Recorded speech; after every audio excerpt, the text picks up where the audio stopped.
नमस्कार दोस्तों, आप सभी का स्वागत है। आइए बुद्ध और उनके शिष्य की इस कहानी के माध्यम से जानते हैं कि मनुष्यों में ऐसी कौन सी आदतें पाई जाती है जो उनके दिमाग को कमजोर करती हैं। दोस्तों, दिमाग हमारे शरीर का महत्वपूर्ण हिस्सा है। हमारे शरीर के अंदर होने वाली क्रियाएं दिमाग से ही संचालित होती हैं। किसी घटना पर हम कोई भी प्रतिक्रिया देते हैं तो वह केवल और केवल दिमाग के ही कारण। अगर आप अपने हाथ को मोमबत्ती की तरफ लेकर जाते हैं तो वह आपके हाथ को जला देती है, लेकिन इसका संदेश सबसे पहले दिमाग तक पहुंचता है और तभी आप अपना हाथ जल्दी से हटा लेते हैं, क्योंकि आपके दिमाग में यह बात आ जाती है कि अगर हाथ को मोमबत्ती के पास ज्यादा समय तक रखा तो हाथ जल जाएगा।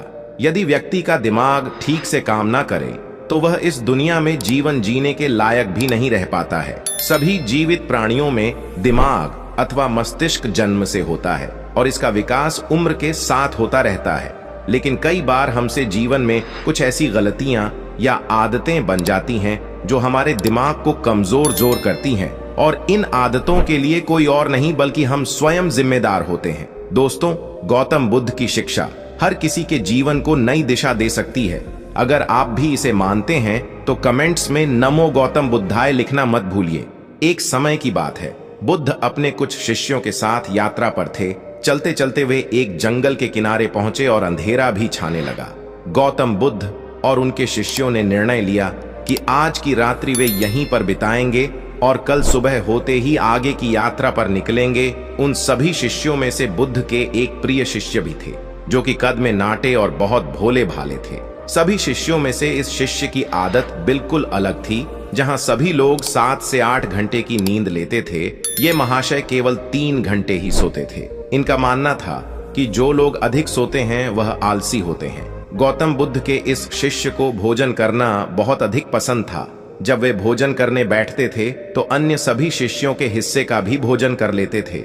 इसी प्रकार उनकी कई ऐसी आदतें थीं जो अन्य शिष्यों को परेशानी में डाल देती थी। उस रात्रि जब गौतम बुद्ध और उनके शिष्यों ने जंगल के किनारे पर पड़ाव डाला, तब दूर दूर तक पानी की कोई व्यवस्था नहीं दिख रही थी। इस बार पानी खोजकर लाने की जिम्मेदारी बुद्ध के उन भोले भाले शिष्य को दी गई। महाशय मटका लेकर पानी की खोज में निकल पड़े। इनका शरीर पहले से थका हुआ था। काफी सोच विचार करते करते और चलते चलते आखिरकार इन्हें तालाब दिख गया। इन्होंने तालाब से मटके में पानी भरा और पानी लेकर जैसे ही आगे बढ़े वहीं पर मूर्छा खाकर गिर पड़े। उधर गौतम बुद्ध और उनके अन्य शिष्य उनकी प्रतीक्षा करते रहे।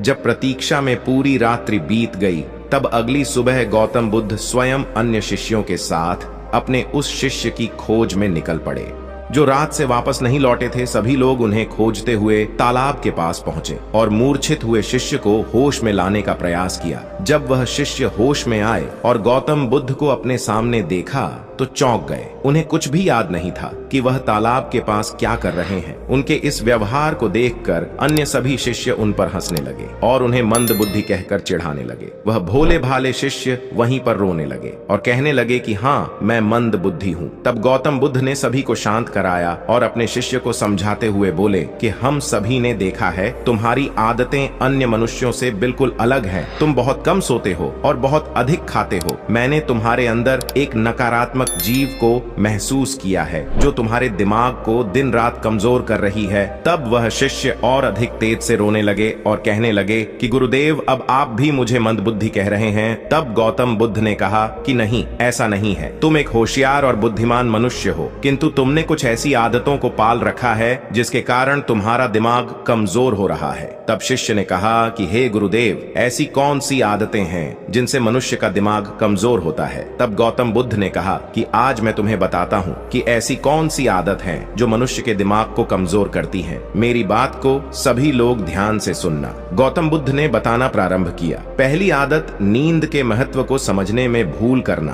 कई ऐसे व्यक्ति होते हैं जो नींद को गंभीरता से नहीं लेते हैं। उनके उनका यह मानना होता है कि ज्यादा सोना समय की बर्बादी होती है। यदि वे कम सोएंगे तो अधिक कार्य कर पाएंगे और अधिक सक्रिय रहेंगे, जबकि यह सोचना बिल्कुल गलत है। नींद हमारे शरीर की एक मुख्य आवश्यकता है। दिन भर काम करने के बाद जब शरीर थक जाता है तो उसे कम से कम 7 से 8 घंटे की नींद की आवश्यकता पड़ती है, तभी जाकर वह अगले दिन के लिए सक्रियता से तैयार हो पाता है। कम सोने वाले व्यक्तियों की मानसिक क्षमता भी कमजोर मानी जाती है। इसलिए दिमाग को तरोताजा और तेज रखना है तो रोज 7 से 8 घंटे जरूर सोए। दूसरी आदत, आवश्यकता से अधिक भोजन करना। कई व्यक्ति ऐसा सोचते हैं कि एक ही जीवन मिला है, इसलिए इसे खाने पीने और मौज करने में बिताना चाहिए, और इसी सोच के कारण वह आवश्यकता से अधिक खाना खाने लगते हैं। ना तो उनके खाने में किसी प्रकार की कोई गुणवत्ता होती है और ना ही वह कभी खाने की मात्रा पर ध्यान देते हैं। कई लोगों को लगता है कि अधिक खाने से शरीर को अधिक ताकत मिलती है, जबकि ऐसा कुछ नहीं है। अधिक खाने से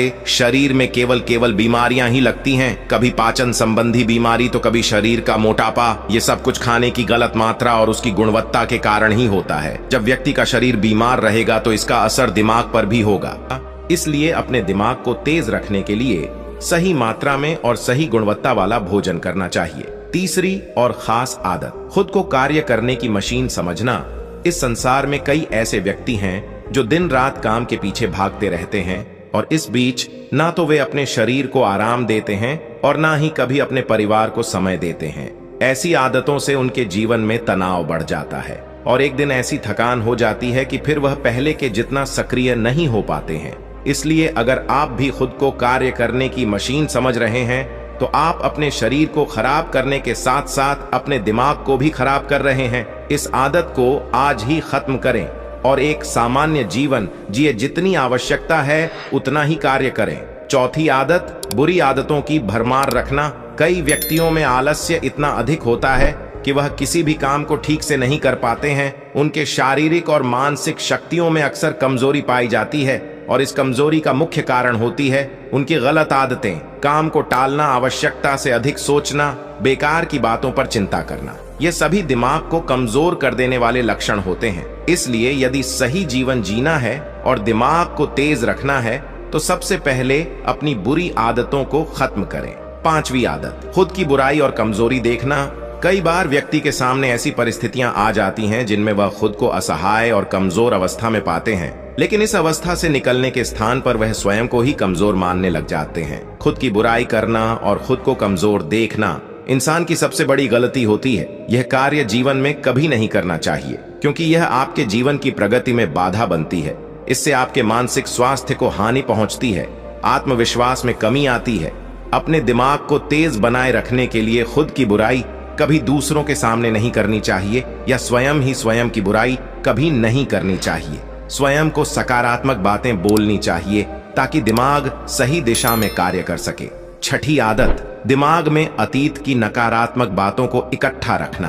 कई बार व्यक्ति के जीवन में कुछ ऐसी अप्रिय घटनाएं हो जाती हैं जिन्हें वह चाहकर भी नहीं भुला पाते हैं, लेकिन एक सत्य यह भी है कि आप पीछे के समय में जाकर उस घटना को नहीं बदल सकते हैं। वह समय तो बीत चुका है और उसका जो भी प्रभाव आपके जीवन पर पड़ने वाला था वह पड़ चुका है। तो फिर दिमाग में अतीत की यादों को रखना कूड़ा इकट्ठा करने के समान ही होता है। जब अधिक कूड़ा इकट्ठा हो जाता है तो उसमें से बदबू आने लगती है और वह सड़ने लगते हैं। दिमाग के साथ भी कुछ ऐसा ही है। आप जितना अधिक पुरानी बातों को और नकारात्मक बातों को इकट्ठा रखेंगे वह आपको उतना ही अधिक परेशान करेगी। इसलिए जीवन में हमेशा आगे की ओर देखना चाहिए और पुरानी बातों से जितना जल्दी हो सके पीछा छुड़ाना चाहिए। सातवीं आदत, दूसरों से अधिक उम्मीदें रखना।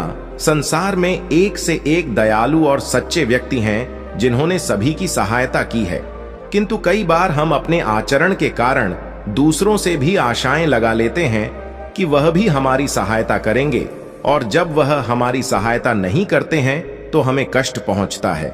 इस संसार में कोई किसी का नहीं है, इसलिए दूसरों से आशाएं लगाना आज ही बंद कर दीजिए। कोई आपकी अपेक्षाओं को पूर्ण नहीं करने वाला है। यह आदत आपके दिमाग को कमजोर बनाती है। यदि अपेक्षाएं करनी है तो स्वयं से अपेक्षा करो ताकि जीवन में कुछ बड़ा कर सको। दूसरों से अपेक्षा तो केवल और केवल दुख ही देती है। 8वीं आदत, बुरे लोगों का साथ नहीं छोड़ पाना। हम सब अच्छी तरह से जानते हैं कि हमारे आसपास किस तरह के लोग रहते हैं और उनका हमारे जीवन पर क्या प्रभाव पड़ने वाला है।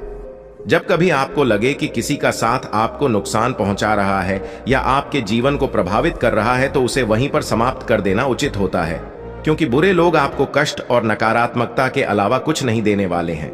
ऐसे लोगों से दूरी बनाकर ही जीवन में सफलता पाई जा सकती है। किंतु कई बार ऐसा होता है कि वह हमारे करीबी होते हैं और हम चाहकर भी उनसे पीछा नहीं छुड़ा सकते। भले ही हम उन्हें अपने जीवन से निकाल नहीं सकते, लेकिन उनसे दूरी बनाकर अवश्य रह सकते हैं। बुरे लोग आपके दिमाग को प्रभावित करते हैं, इसलिए दिमाग को सही रखने के लिए ऐसे लोगों के संपर्क में बिल्कुल ना रहे।